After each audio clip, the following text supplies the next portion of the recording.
জয় মা হর হর।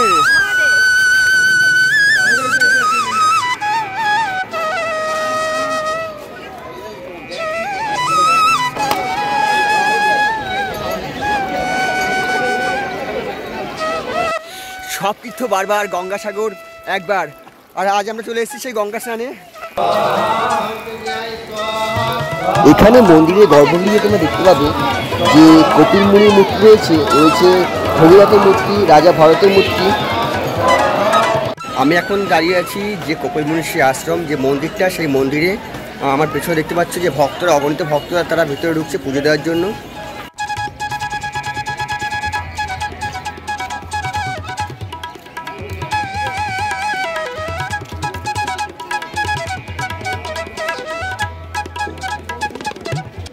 বন্ধুরা, মৌমিতা প্রবাসী চ্যানেলে আপনাদের সবাইকে স্বাগত। বন্ধুরা, আমি আগের দুটো ভিডিওতে আপনাদের বলেছি কি করে এই পুণ্যতীর্থ গঙ্গাসাগরে আসবেন ট্রেনে করে কম খরচে, আর দেখিয়েছি যে গঙ্গাসাগর আসলে কোথায় থাকবেন। তো আজকে তোমাদের নিয়ে যাচ্ছি গঙ্গাসাগরের সেই যে কপিল মুনির আশ্রম, সে আশ্রমে। দূরে দেখতে পাচ্ছ মন্দিরের চূড়া, ওটাই কিন্তু কপিল মুনির যে মন্দির, সেই মন্দির। আর দেখতে পাচ্ছ রাস্তার দুপাশ থেকে সারি সারি দিয়ে পূজার সামগ্রী বিক্রির যে পসরা, সেই পসরা নিয়ে বসে আছে নানাবিধ ব্যবসায়ীরা। মন্দিরে পুজো দেওয়ার জন্য অগণিত ভক্তের ভিড় তোমরা দেখতে পাচ্ছ। সারি সারি দিয়ে ভক্তরা সব দাঁড়িয়ে আছে মন্দিরে গর্ভগৃহে ঢুকে পুজো দেওয়ার জন্য। জানা যায় এই মন্দির এখন যেখানে স্থাপিত রয়েছে এখানে ছিল না। আসল যে মূল মন্দির সেটা নাকি সমুদ্রগর্ভে মিলিয়ে গেছে, তারপরে তাকে স্থানান্তর করতে করতে এখানে আনা হয়েছে। এখন এটাই হচ্ছে গঙ্গাসাগরের কপিল মুনির সেই মন্দির। ভক্তরা তাদের মনোবাঞ্ছা জানিয়ে এই মন্দিরের সামনে কিন্তু দীপ জ্বালিয়ে রাখে। শুধু দীপ নয়, এখানে মনোবাঞ্ছা পূর্ণ করার জন্য তারা সারি সারি দিয়ে মন্দিরের সামনে যে জায়গাটা আছে সেখানে কাপড় বাঁধে। কোনো শুভ কাজ করার আগে প্রচলিত আছে যে সেখানে নারকেল ফাটানো হয়, তো ঠিক সেরকমই এখানে দেখো মন্দিরের সামনে নারকেল ফাটানো হচ্ছে। আর সেই নারকেলের জল নিয়েই কিন্তু মন্দিরের সামনে একটা স্তম্ভ আছে, স্তম্ভে দেওয়া হচ্ছে। আর তার সামনে একটা গোমাতার মূর্তি রয়েছে, তার উপরও দেওয়া হচ্ছে, এবং তাতে সিঁদুর যে আছে সে আলতা সিঁদুরও দেওয়া হচ্ছে। আমি এখন দাঁড়িয়ে আছি যে কপিল মুনির সেই আশ্রম, যে মন্দিরটা, সেই মন্দিরে আমার পেছনে দেখতে পাচ্ছ যে ভক্তরা, অগণিত ভক্তরা তারা ভিতরে ঢুকছে পুজো দেওয়ার জন্য।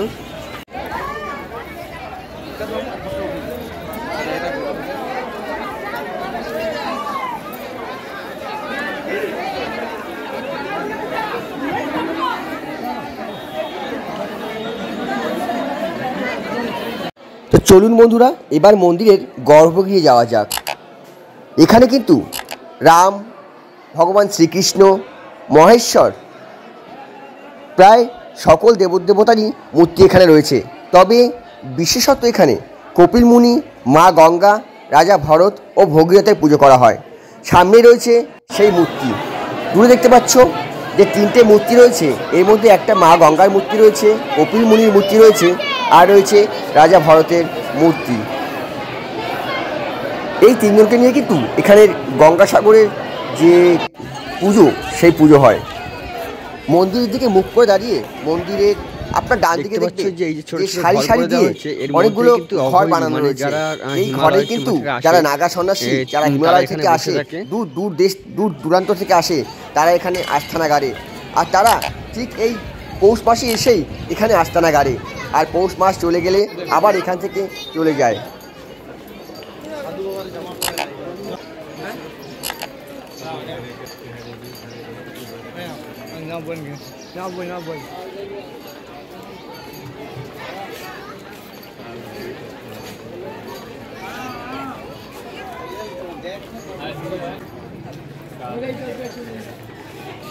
কিভাবে হলো এই কপিল মুনির আশ্রম বা কীভাবে তৈরি হলো, তার সব কিছু এখানে এই যে চিত্রপটের মধ্যে দিয়ে এই দেখানো হয়েছে। তোমাদের আমি সব দেখাচ্ছি, তোমরা দেখতে হয়তো বুঝতে পারবে যে কী করে এখানে এই কপিল মুনির আশ্রম তৈরি হলো, কে এই রাজা ভগীরথ, কে এই কপিল মুনি, তা সব কিছু তোমরা এই ছবি দেখেই বুঝতে পারবে। গঙ্গাসাগরে বেশ কয়েকটা মূর্তি রয়েছে, তবে তার মধ্যেও যেটা সব থেকে সুন্দর মূর্তি সেটা হলো এই মূর্তি। এখানে রয়েছে ভোলা মহেশ্বর, ভগীরথ ও মা গঙ্গা।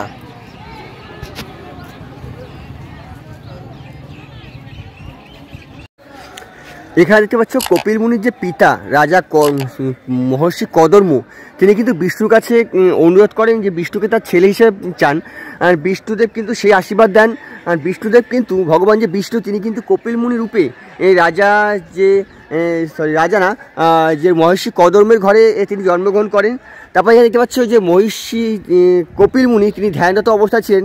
আর ওদিকে কিন্তু রাজা সগর যিনি আছেন তিনি অশ্বমেধ যজ্ঞ করেছিলেন, আর তার যজ্ঞের ঘোড়া ছাড়া হয়েছিল। ইন্দ্র চালাকি করে কিন্তু সেই ঘোড়াকে দেখতে পাচ্ছ ওখানে যে ওটা হচ্ছে কপিল মুনির আশ্রম, ওখানে ঘোড়াকে বেঁধে রেখেছিল। আর তারপরে রাজা সগর এসেছিল সেই ঘোড়া ছাড়ানোর জন্য, আর কপিল মুনির সঙ্গে সেখানে দ্বন্দ্ব বাঁধে। তারপরে কিন্তু রাজা সগরের যে বংশ তারা সবাই এই শাপিত হয় কপিল মুনি দ্বারা।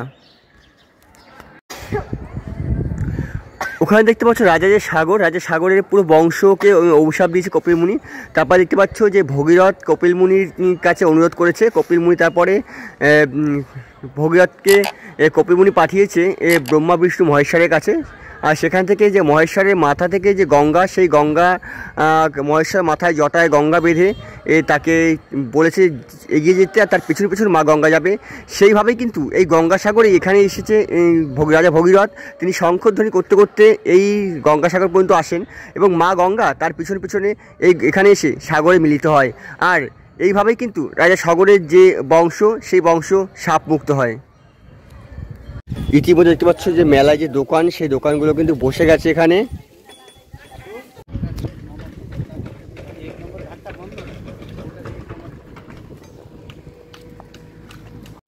গঙ্গাসাগরে আসবো আর গঙ্গায় স্নান করবো না, যে সমুদ্রে স্নান করবো না, এটা হতে পারে না।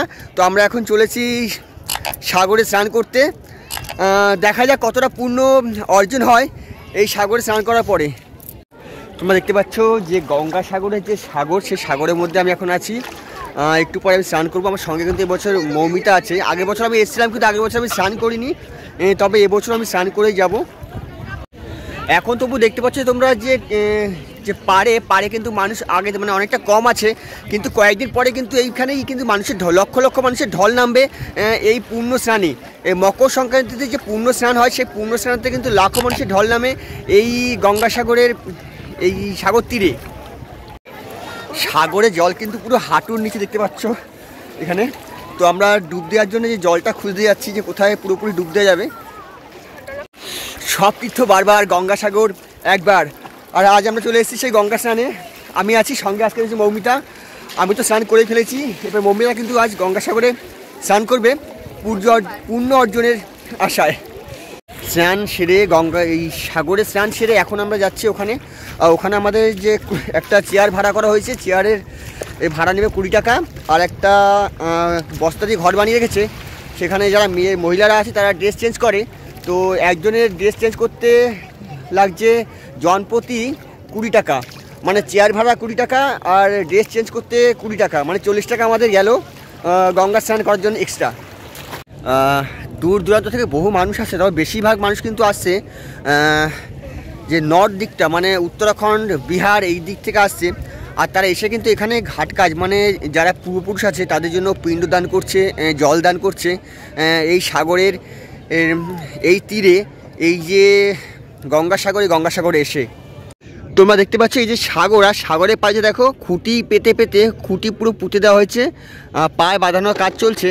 এই মকর সংক্রান্তির আগে কিন্তু এই কাজ শেষ করতে হবে, কারণ এই যে এরিয়া দিয়েছে, এই এরিয়ার মধ্যে কিন্তু হবে পূর্ণ স্নান। আমরা স্নান করে এসে দেখলাম সামনে একটা মন্দিরের সামনে একটা জায়গা আছে যেখানে যজ্ঞ হচ্ছে।